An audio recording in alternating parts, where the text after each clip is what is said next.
ಈ ರೀತಿ ರೆಡ್ಡಿ ರಾಮುಲು ಫೈಟ್ ನಡೀತಾ ಇದೆ. ಮತ್ತೊಂದೆಡೆ ಯತ್ನಾಳ್ ವಿಜಯೇಂದ್ರ ವಾರ್. ಈ ಬಿಜೆಪಿ ಅಸಮಾಧಾನವನ್ನ, ಬಿಜೆಪಿಯಲ್ಲಿ ಆಗ್ತಾ ಇರುವಂತಹ ಈ ಬೆಳವಣಿಗೆಯನ್ನ ಮುರುಗೇಶ್ ನಿರಾಣಿ ಒಪ್ಪಿಕೊಂಡಿದ್ದಾರೆ. ಬಿಜೆಪಿಯಲ್ಲಿ ಇತ್ತೀಚೆಗೆ ಅಸಮಾಧಾನ ಇರೋದು ಸತ್ಯ ಹೀಗಂತ ಬಿಜೆಪಿ ರಾಜ್ಯ ಉಪಾಧ್ಯಕ್ಷ ಮುರುಗೇಶ್ ನಿರಾಣಿ ಹೇಳಿಕೆ ಕೊಟ್ಟಿದ್ದಾರೆ.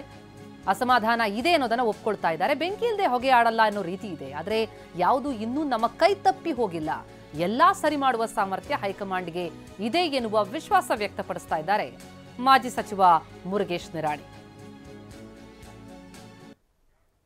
ಇತ್ತೀಚಿನ ದಿನಗಳಲ್ಲಿ ಭಾರತೀಯ ಜನತಾ ಪಾರ್ಟಿಯಲ್ಲಿಯೂ ಸಹಿತ ಅಸಮಾಧಾನ ಆಗ್ತಾ ಇರುವಂಥದ್ದು ಸತ್ಯ.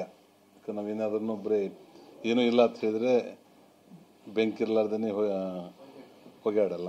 ಸಣ್ಣ ಪುಟ್ಟ ಇದೆ, ಆದರೆ ಎಲ್ಲರೂ ಆ ಚೌಕಟ್ಟಿನ ಒಳಗಡೆ ಸರಿಯಾಗುವಂಥ ಸ್ಥಾನದಲ್ಲಿ ಈಗೇನು 2-3 ಗ್ರೂಪ್ ಅದಾವ ಅನ್ನುವಂಥದ್ದು ಉದಾಹರಣೆಗಳನ್ನು ಹೇಳಿದಿರಿ. ಅದು ಸರಿ ಮಾಡುವಂಥದ್ದು ನಮ್ಮ ರಾಷ್ಟ್ರೀಯ ನಾಯಕರ ಕಡೆಯಿಂದ ಸಾಧ್ಯ ಇದೆ. ಇನ್ನು ನಮ್ಮ ಕೈ ತಪ್ಪಿ ಯಾವುದೂ ಹೋಗಿಲ್ಲ. ಆದರೆ ರಾಮುಲು ಅವರು ನಿನ್ನೆ ಪ್ರೆಸ್ ಮೀಟ್ ಮಾಡಿರುವಂಥದ್ದು, ಅಲ್ಲಿ ಟಿ ವಿದಲ್ಲಿ ಬಂದಿರುವಂಥ ವಿಷಯಗಳನ್ನು ನಾನು ಗಮನಿಸಿದ್ದೇನೆ. ಅದನ್ನು ಎಲ್ಲರೂ ಸಹಿತ ನಮ್ಮ ರಾಷ್ಟ್ರೀಯ ಅಧ್ಯಕ್ಷರು ಅವರಿಗೆ ಚರ್ಚೆ ಕರೆದಿದ್ದಾರೆ.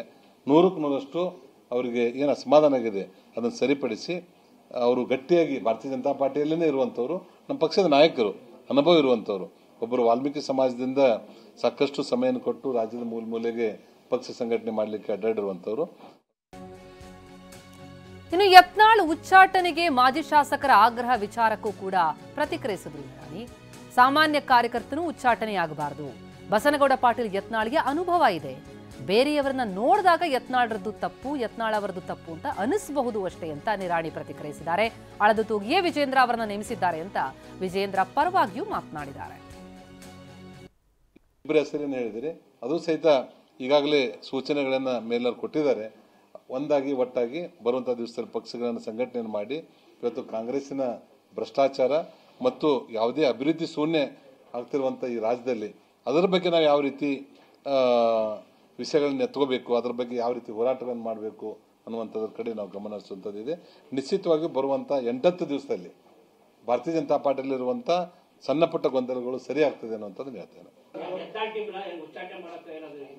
ನೋಡಿ, ಏನೇ ನಮ್ಮ ವೈಯಕ್ತಿಕವಾಗಿರುವಂಥ ವಿಚಾರಗಳನ್ನು ಯಾವುದೇ ಒಬ್ಬ ಸಾಮಾನ್ಯ ಕಾರ್ಯಕರ್ತ ಸಹಿತ ಉಚ್ಚಾಟನೆ ಆಗಬಾರ್ದು.